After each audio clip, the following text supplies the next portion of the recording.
নামাজের কালিমা সমূহ। তাকবীরে তাহরিমা বলো।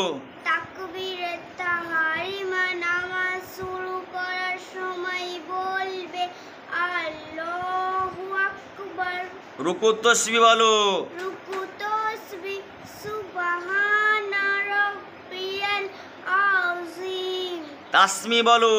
তাসমিহ রুকু থেকে ওঠার সময় বলবো সামিআল্লাহু লিমান হামিদা। তাহমিদ বলো। তাহমিদ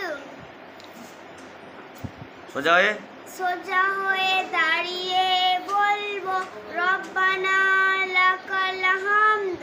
সেজদা তাসবিহ বলো। সেজদা তাসবিহ সুবহানা রাব্বিয়াল আলা। সালাম বলো। আসসালামু আলাইকুম ওয়া রাহমাতুল্লাহ।